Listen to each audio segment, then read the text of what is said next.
Kia ora koutou, my name is Donald and I'm part of the leadership team at Northcity Church. I'm really excited about facilitating an online retreat this Saturday, 9 a.m. to 11:30 a.m.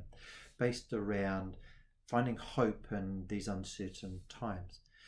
Yesterday somebody sent me a little video clip of a cacophony of tui in a tree outside the museum in the city of the centre, and I think tui have always been there. I've seen them myself. Maybe there's more because of the season, but the reality is I think we hear creation better and the beauty of the tui song because there's less distraction, there's less busyness, there's less noise around our lives. Somebody else said to me, it seems so easy to pray at this time, and same thought. I think because there's less distraction and less busyness in general, not for everybody, I recognize that, but Saturday's online retreat is an intentional time to be still before the Lord, to know that He is God, to spend time intentionally before Him together, but spending time on our own in prayer and reflection, considering this theme of finding hope in uncertainty.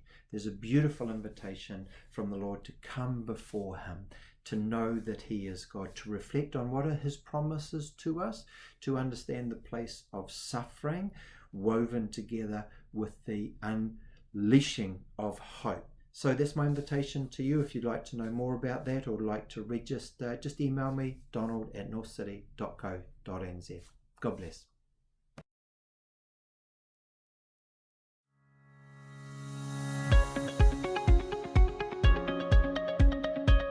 Each night at 8, this is Northcity TV.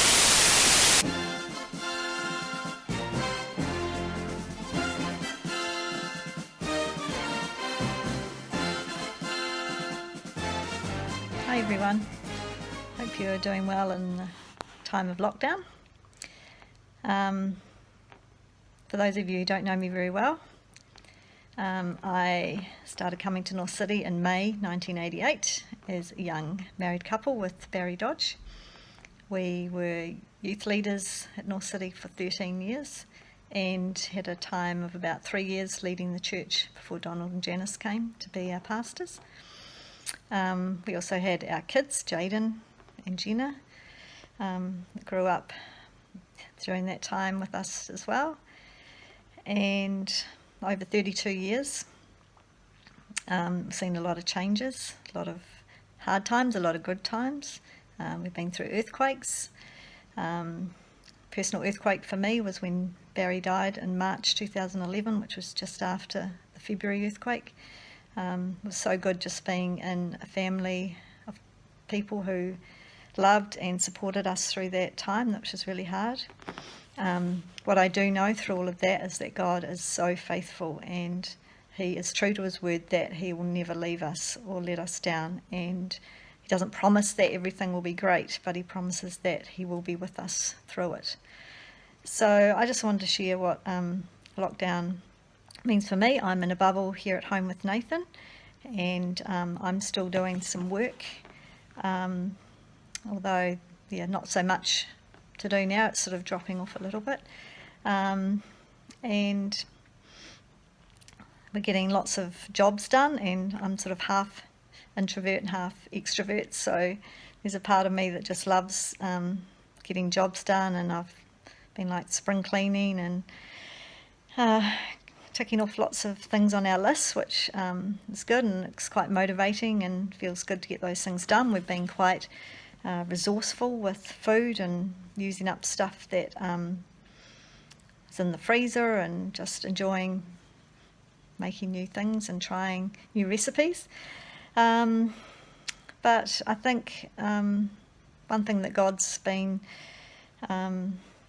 speaking to me about during this time is something that He reminds me about once every 10 years, and I'm someone who likes to be quite efficient and get things done and be on top of things, and God's just reminded me again that when my son Jaden was very little, about just probably under a year old, I distinctly remember wanting him to picking him up and sitting him on my knee and just wanting to have cuddles and wanting him to just stay there, and he would only be sitting on there for just a short time, and then he'd start wriggling, and you'd want to run off and get on to the next thing because he's quite active. And I felt like God said to me back then, that's how I feel about you sometimes.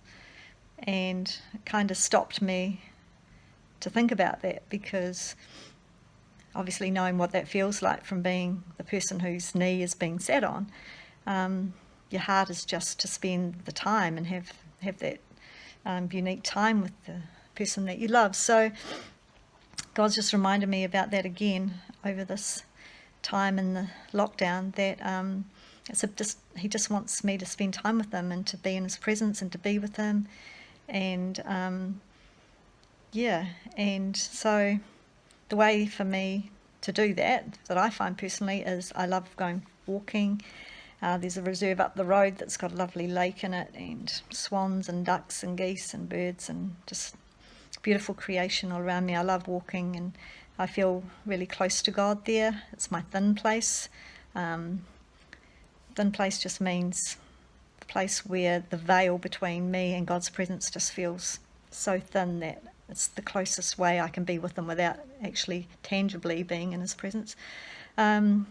So that means a lot. And also, after 20 years, I decided to get Jenna's bike out of the shed, and I've been biking, and wasn't sure how I'd feel about it, but I actually love it. And so I've been biking about the same distance I walk, but takes half the time, and just being out in the fresh air and creation again, and just thinking about God, and just taking in everything that he's made, and it just does make me feel close to him. So I guess a lot of it for me has just been about learning about being, not always doing and running around being busy, but just taking that time to actually sit on his knee and be in his presence, and just enjoy him, and as he enjoys me. So if that just helps anybody else, thin places can be different for different people. For you it might be making something, it might be doing art, it might be listening to music. It'll be different things for different people, and that's why it's so good to hear what God's actually saying to you. And so have a think about it. That's what it is for me. And hope you're all doing well. Can't wait to see you again soon, because the extrovert part of me was missing the socialising. But it's all good, and God's faithful. So take care. Bye.